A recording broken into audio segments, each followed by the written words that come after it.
Kalau nggak Mas Erik, saya waktu itu bilang, Mas Gibran, Pak Jokowi itu langsung beranjak dari tempat duduknya. Jangan Gus, itu spontan. Ini menunjukkan bahwa Pak Jokowi memang tidak ada ambisi untuk menghendaki Mas Gibran untuk bisa menjadi cawapresnya Mas Prabowo.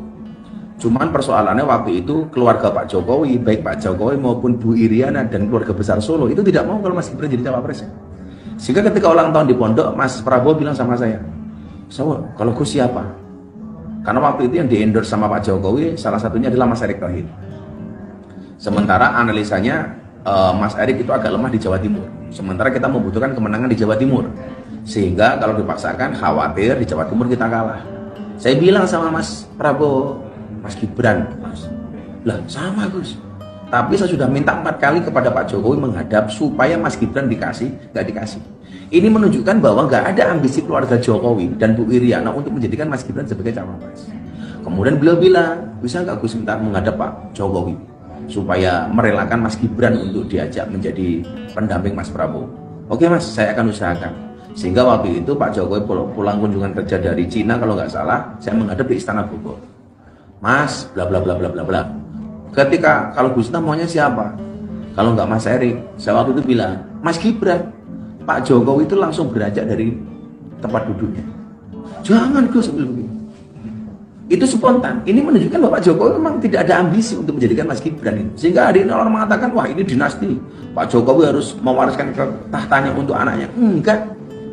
Sambil ngomong ngalor ngidul, kemudian Pak Jokowi bilang, Mas Prabowo udah minta sama saya 4 kali Gus, tapi saya nggak setuju. Apalagi proses MK seperti itu, saya nggak mau kemudian intervensi MK. Kalau ibu gimana Pak? Pak Prabowo minta ketemu Bu Iriana, saya juga tidak kasih izin. Sekali lagi ini saya sampaikan apa? Bahwa keluarga Pak Jokowi tidak ada ambisi untuk menjadikan Mas Gibran sebagai cawapres. Sehingga apa yang saya sampaikan ini benar-benar bahwa keinginan untuk mencawapreskan Mas Gibran itu dari masyarakat. Ya orang-orang kayak saya ini. Saya ngeyel waktu itu, pokoknya Mas Gibran. Mas. Kalau nggak Mas Gibran siapa Gus? Kalau nggak Mas Gibran mungkin Bu Khofifah. Karena pertimbangan saya sebagai ketua muslimah dan kedua sebagai gubernur Jawa Timur. Makanya kenapa setelah saya dari istana saya sowan Bu Khofifah waktu itu kan ada videonya. Nah, dalam rangka itu. Nah, setelah itu saya komunikasi intensif dengan Mas Gibran. Mas Gibran ke pondok saya beberapa kali, saya ke balai kota, macam-macam, ke Solo. Dan Mas Gibran, ampun Gus, masih banyak yang lain dan sebagainya. Sampai keluar urusan MK itu, Mas Gibran masih ketemu saya. Enggak Gus, Bapak tidak mengizinkan. Bapak tidak mengizinkan. Nah, Mas Prabowo terus komunikasi dan alhamdulillah akhirnya ketemu titik temu. Mas Gibran akhirnya mau. Itu pun mau, itu sehari sebelum dideklarasikan. Sebelumnya nggak mau Pak itu. Ini menunjukkan bahwa nggak ada ambisi baik dari Pak Jokowi maupun dari Mas Gibran. Kira-kira.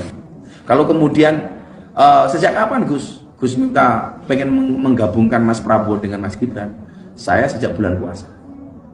Jadi waktu itu belum ada nama Gibran, belum ada.